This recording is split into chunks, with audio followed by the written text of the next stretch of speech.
De que é feito tudo que existe no mundo?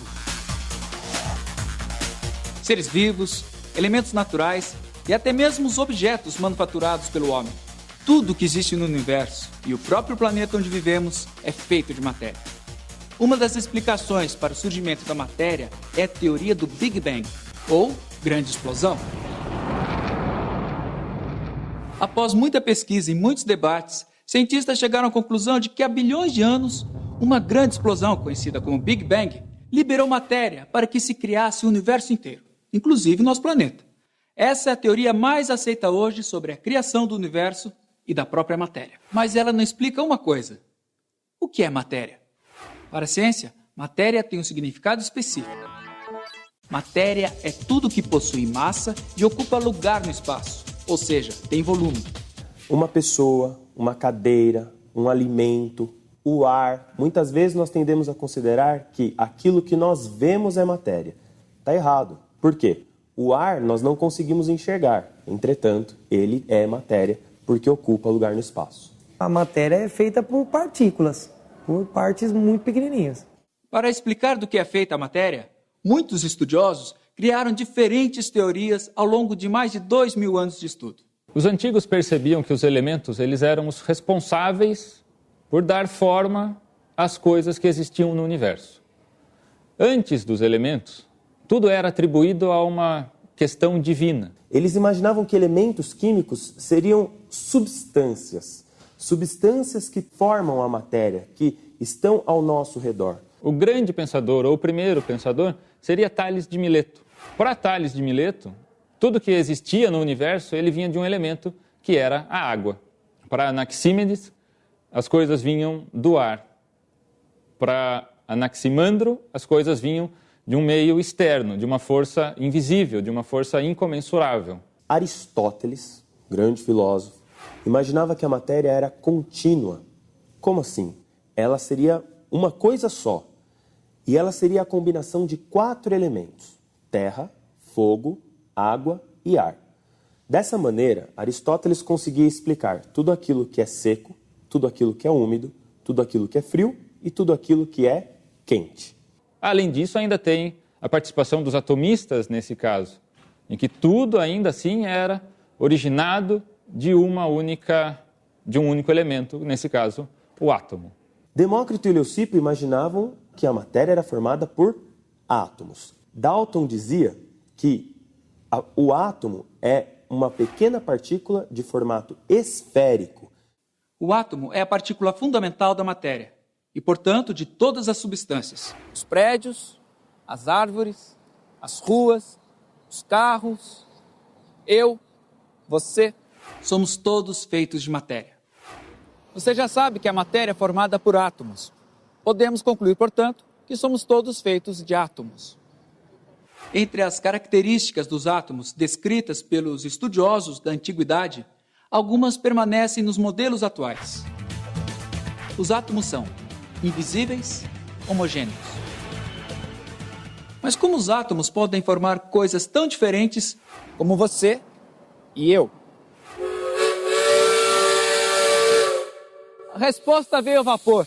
Mais especificamente, foram as máquinas movidas a vapor que ajudaram os cientistas a entender melhor a estrutura dos átomos e, portanto, da matéria.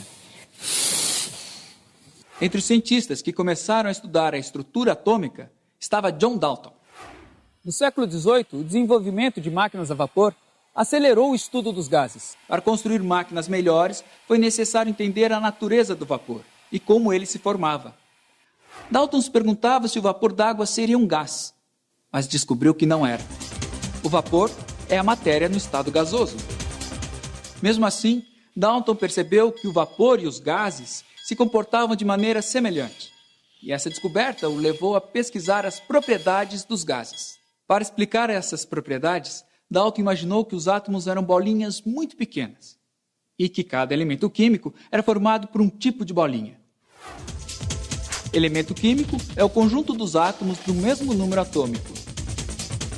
Um átomo é formado por prótons, nêutrons e elétrons. Mas, na verdade, existem átomos que têm um próton, existem átomos que têm 2 prótons, existem átomos que têm 3 prótons E nós conhecemos átomos que têm até 118 prótons. Átomos que têm o mesmo número de prótons, nós chamamos de elemento químico. A ideia de elemento seria a parte elementar da matéria. Né? Por exemplo, do que realmente a matéria é feita. Eu poderia exemplificar dizendo que o elemento químico é como se fosse uma nacionalidade. Nacionalidade, por exemplo, o que é um italiano? É uma pessoa que nasce na Itália. O que é um brasileiro? Uma pessoa que nasce no Brasil. O que é um elemento químico? Todos os átomos que têm o mesmo número de prótons. Depois de Dalton, outros cientistas propuseram novos modelos atômicos. Mas foi só no século XX que se chegou ao modelo clássico de átomo. Os elétrons estão sempre em movimento ao redor do núcleo, como se fossem os planetas, em órbita ao redor do Sol. Mas as pesquisas não pararam por aí. Uma das mais recentes descobertas sobre a estrutura da matéria fala sobre o bóson de Higgs. O nome parece complicado, mas a gente explica. Bóson é um tipo de partícula, e Higgs é o sobrenome do cientista escocês Peter Higgs, que elaborou essa teoria nos anos 60. Mas só agora os físicos conseguiram comprová-la. Teoricamente, ele seria uma partícula que teria surgido no universo milésimos de segundos após a grande explosão do Big Bang. Muita energia foi produzida no Big Bang. Aí fala para mim, como é que essa energia se transformou em massa? Essa é a grande dúvida. Então eles acham que o bóson de Higgs vai trazer a resposta. O bóson de Higgs ele só foi confirmado mesmo em abril desse ano. Mais precisamente no dia 14 de abril de 2013. Além de ser a partícula, ele cria um campo chamado campo de Higgs. E o campo de Higgs faz isso.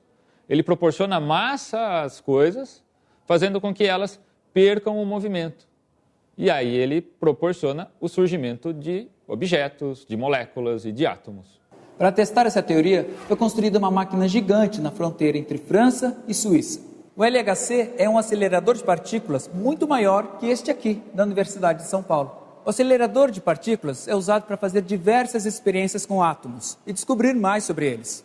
Basicamente, funciona como uma grande centrífuga, faz com que os átomos batam uns contra os outros. Com o LHC, os cientistas querem reconstituir o mesmo cenário da grande explosão, que deu origem ao universo. Foi a partir de experiências com máquinas como essas daqui, que eles encontraram a tal partícula de Higgs. Agora eles tentam entender se essa partícula se comporta como eles imaginaram que ela teria se comportado depois da grande explosão. Se estiverem certos, terão mais uma evidência de que o universo inteiro surgiu a partir de pequenas partículas. Terão mais uma prova de que tudo começou com Big Bang.